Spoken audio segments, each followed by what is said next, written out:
Well, I'm not completely aware of the exact allocation of funds under that formula that they use, but I think that it is another evidence of the fact that that something must be done in higher education to modernize it and bring it up to date. Whenever you have an allocation of funds to one state college of $900 and some odd per student, and another state college of $200 and some odd per student, it's obvious that something is wrong with your allocation formula. Therefore, I think that the action of the legislature in calling for the appointment of an interim study committee on higher education to be composed of 5 members of the House, 5 members of the Senate, and 5 to be appointed by the governor, can be quite fruitful.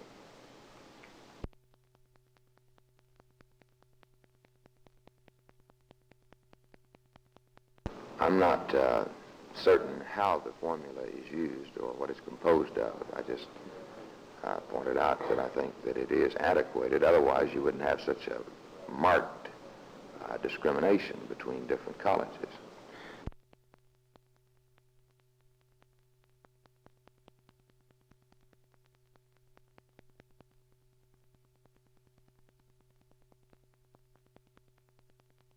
Comment on Senator Harris' blast at the ABC Board provision for rental of property in which there is a retail store based on percentage of sales.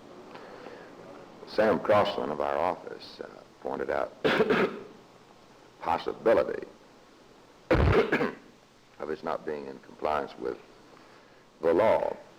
And of course, if it isn't, then it should be changed. But on the other hand, as far as I'm concerned, as long as the board operates within the law, then those matters were decisions that the people intended the Alcoholic Beverage Control Board to make. And we won't attempt to interfere with their decisions in matters of policy like that.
Well, we have recommended that any club that applies for an application for a license, at the time he applies for the license, he submits a charter and the bylaws and the officers of the club.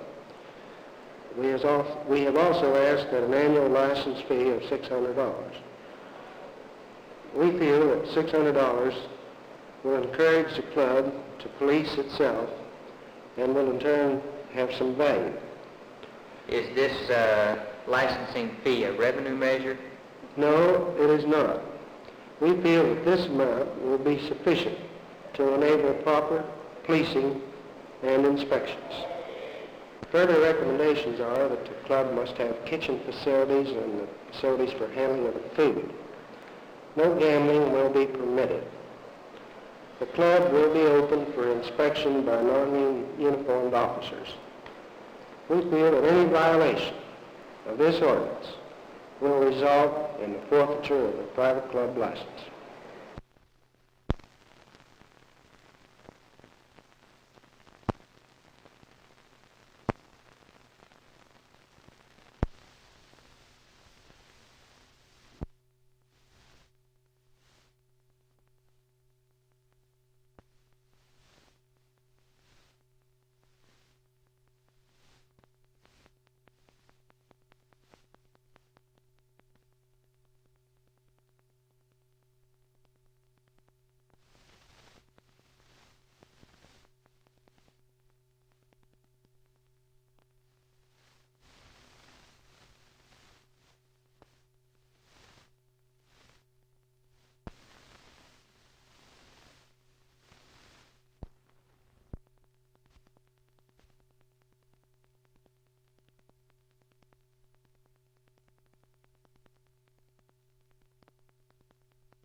As you see it from this point, how much financially is this going to mean to Oklahoma?